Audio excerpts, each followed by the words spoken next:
पत्रकार भाइयों, आज एक दिन का अधिवेशन है। हमें बहुत खुशी है कि मराठा समाज के रिजर्वेशन के लिए आज जो है बिल पेश होगा, हम उसका स्वागत करते हैं। पर इसी के साथ मेरा कहना है, किसी समाज के साथ अन्याय नहीं होना चाहिए। ओबीसी का जो कोटा है उसमें कोई कटौती नहीं होना चाहिए, उनके साथ इंसाफ होना चाहिए। मैं आपको दिखाता हूं ये अध्यादेश, ये जो 2014 का अध्यादेश है, इसमें मुस्लिम समाज के रिजर्वेशन के लिए सारी चीजें लिखी हुई हैं कि सचर कमेटी ने क्या रिकमेंडेशन किया था।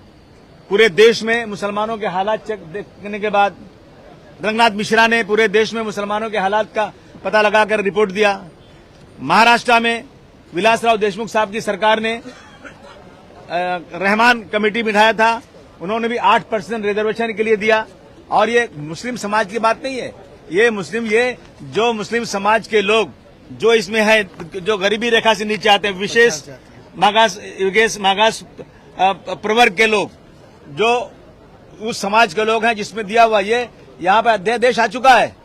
परंतु कांग्रेस सरकार, एनसीपी एक साथ रही, बीजेपी सरकार आई, अभी फिर से सरकार चल रही है, परंतु कोई सरकार इस पे बात करने को तैयार नहीं है। हमारी ये मांग है कि अगर भारतवर्ष को, महाराष्ट्र को अगर उन्नति करना है, डेवलपमेंट करना है, तो आप 15%, 20% लोगों को निगलेक्ट करके इस देश को आप कभी भी उन्नति की तरफ नहीं ले जा सकते।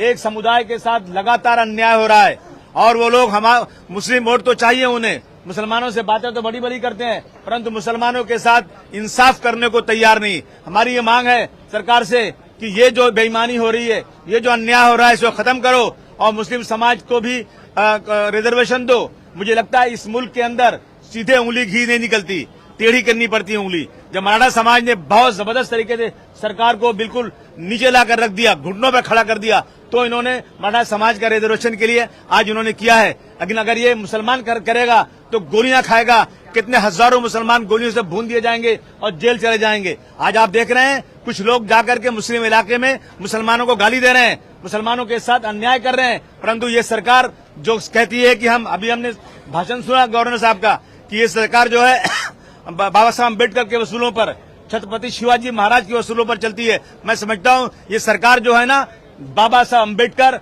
और छत्रपति शिवाजी के पैरों के धूल के बराबर भी नहीं है। ये बिल्कुल इंसाफ नहीं करती, अन्याय करती है। मेरी मांग है कि मुसलमानों को भी रिजर्वेशन अनाउंस किया जाए, उनको रिजर्वेशन दिया जाए। ठीक है ना? आप कह रहे हैं कि मराठा आंदोलन जो है वो काफी संख्या में सरकार को मजबूर कर रही है बेसिकली, तो क्या आप मुस्लिम समाज को भी आह्वान करेंगे कि सड़कों पर उतरे?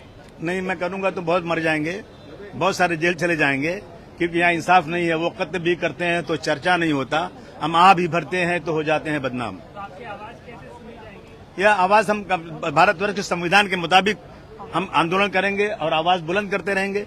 शायद बहरे लोगों को कभी हमारी आवाज सुनाई दे।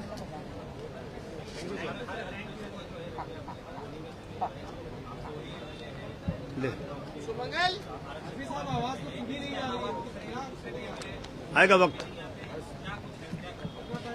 देखिए, समाजवादी पार्टी ने हमेशा रिजर्वेशन मुसलमानों को मिलना चाहिए, जाति के आधार पे मिलना चाहिए, मागासवर्गीय के आधार पे मिलना चाहिए, ये मांगनी की है।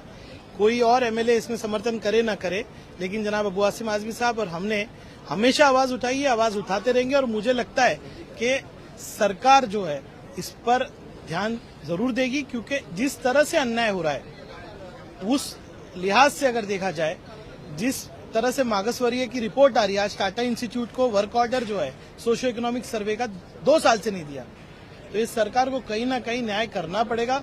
जैसे आजमी साहब ने कहा कि डेमोक्रेटिक तरीके से जो है हम लोग अपना आंदोलन चालू रखेंगे, महाराष्ट्र में अपनी मांग को जिंदा रखेंगे। सुप्रीम कोर्ट जाएंगे क्या आप लोग इस मैटर को लेकर? क्या लीगल प्रोसेस में जा सकते हैं? देखिए, हमेशा जो है विधानसभा सत्र में हाईकोर्ट ने तो अपील किया। देखिए, हाईकोर्ट ने तो कहा है ना, हाईकोर्ट ने कहा है कि देना चाहिए।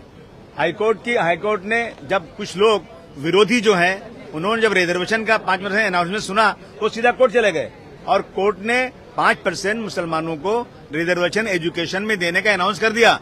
बाकी सर्विसेज में अभी तक वो गौर पे रखा हुआ है, पेंडिंग है। तो अभी कौन सी कोर्ट जाए? ये सरकार को सोचना चाहिए। फडणवीस साहब कह रहे हैं कि ये मुसलमान के धर्म के नाम पर रिजर्वेशन नहीं मिलता। ये अध्यादेश है, इसमें जाति लिखी हुई है, किसको कौन रिजर्वेशन किसको देना है। ये